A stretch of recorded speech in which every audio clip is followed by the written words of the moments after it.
Welcome back to Hudson Valley Week in Review. I'm Amy Greene. We've been talking about a Tuskegee Airman who was recently honored at West Point. Barracks at the U.S. Military Academy are named after people like Eisenhower and MacArthur, but a building due to open in 2 years will be named after Benjamin O. Davis. He was the only black cadet from 1932 to 1936 and was shunned by his classmates, had no friends, and roomed alone.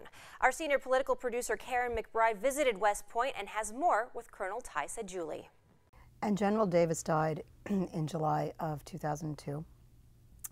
Now, posthumously, he's going to receive an incredible honor, something that's usually reserved for folks with stellar military careers, the likes of MacArthur and Eisenhower. Right.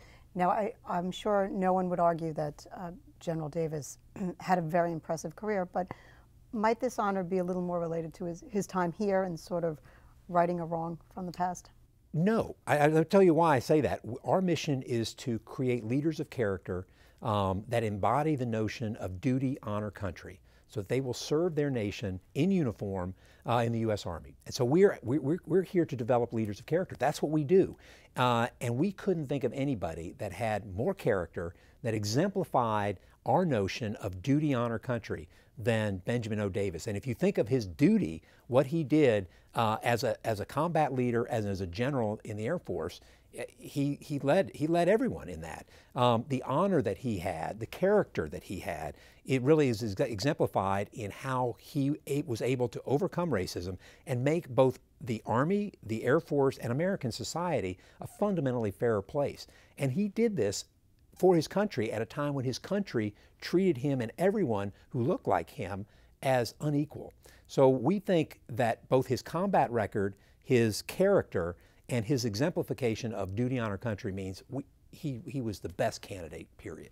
And the barracks will be completed in January 2017? January of 2017. Tell us a little bit about the building. Well, we have been under a shortage of barracks for a long time, and we have 3 to a room now where there should be 2. None of our barracks are air conditioned. They haven't been renovated in well over 40 years. It's not what we want to represent for our cadets are in miserable conditions, frankly. And we're the United States Military Academy. We need to have better than that. So we knew we needed another barracks, and both Congress and the President have agreed with us, and they're giving us an enormous amount of money to build a state-of-the-art barracks, which will then allow us to go back and renovate, which we've already started, renovate all the other barracks to bring them up to the 21st century.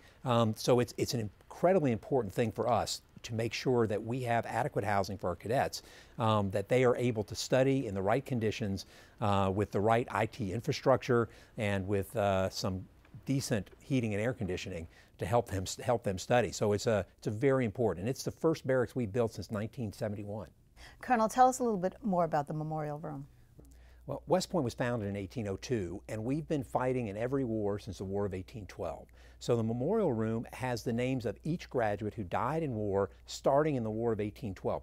We really are as old as America, and so you see the names starting in 1812 to the Mexican War, to the Civil War, Spanish-American War, World War I, World War II, Korea, Vietnam, all the way to the wars of 9/11, and small wars too, the Siberian expedition.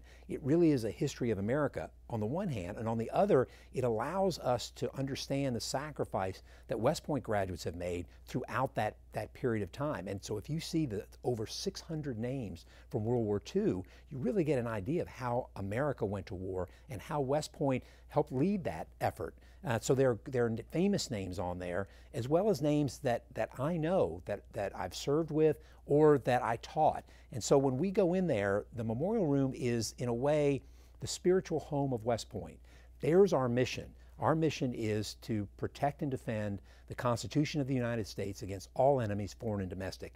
And the names that are in there, the 1,556 names, are those who've given their all to protect America's freedom. And I think that's why every time I go in there, I try to look at one additional name to think about that person and what that family gave up in order for us as Americans to continue to live like we do. And when you'll have a dedication ceremony, of course, for this. Will Right. members of General Davis' family be here? Yes, his nephew is commander of the Old Guard right now in Washington, as a colonel in the Army, and was a combat commander in Iraq. And we hope he'll come as well. But certainly members of the extended Davis family will be here. That's we hope they think it's an honor. We really couldn't do a higher honor for him. At other schools, the naming of dormitories isn't as big as the academic buildings. But here, the barracks are a special, just as you mentioned, Grant, Eisenhower, Sherman. These are the greatest heroes in American military history and in American history, period. So to name it after him is a way for us to say, to recognize our finest. And with this, we're saying Benjamin O. Davis Jr. is our finest. Colonel, we're talking about events that occurred in the 1930s and the 40s, and it seems like ancient history, but we know that racial tensions are very much on the rise today. There's a lot of talk about inequality and the deck being stacked, and we saw the First Lady, Michelle Obama, in a commencement address at Tuskegee University. She waded into race, and she talked about some of her own personal experiences as a woman of color.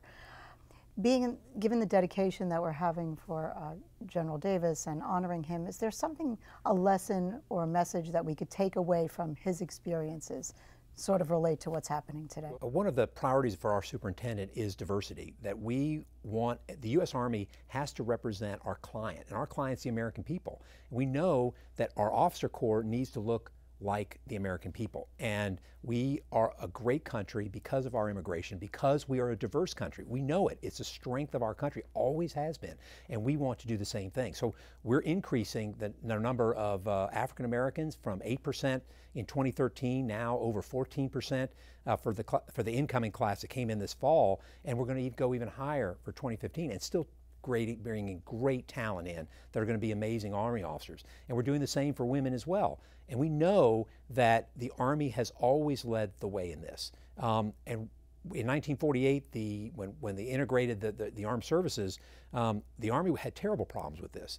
But so did the rest of American society, and we know that we can help with this. The Army is one of the few places that you can go and have a boss who is an African American. I've had many of them, the great bosses who are African American, and now bosses who are women as well. We think we do that well, and we're going to do it better going forward. So we embrace discussion of race. We just had our diversity conference last week here, and we integrate that into all of our courses. Certainly the American history course, we write our paper on the civil rights movement. We've created the West Point Guide to the Civil Rights Movement to allow our cadets to understand the context of race in America. And we do that with gender as well. We know that this is an important topic for our Army and for the American people, and so we're going to discuss it and we're going to deal with it. Obviously, you are very committed to remembering and honoring the war dead. I know you were responsible for creating the West Point Memorial Room, in which resides the names of West Point cadets who died in war. Is there a message that you'd like to convey to the public about remembering our fallen soldiers? We've lost over 100 graduates killed since 9/11. We know what it takes to protect America, and we're willing to do it. Several of the cadets that I taught here have died in combat, and in Section 36 of the West Point Cemetery, we have a number of those. I think what I would tell the American people is, first, thank you. Thank you for looking after the veterans as well as you have. The American people do this better than any nation in the world. So I think that's the first one, as a veteran, to thank them for that. And the second is to thank them for Memorial Day as well. Our veterans go over there, and we lose. We've lost thousands since 9/11, and we lost thousands of civilians as well. And I think the American people do a great job of remembering their veterans and helping their veterans. It's a difficult problem. There's so many different aspects, but there's not another country in the world that does a better job of taking care of their veterans than the American people. And to the American people, from one soldier, thank you. What an amazing story. When we come back, a look at some of the headlines making news in the county. Stay with us.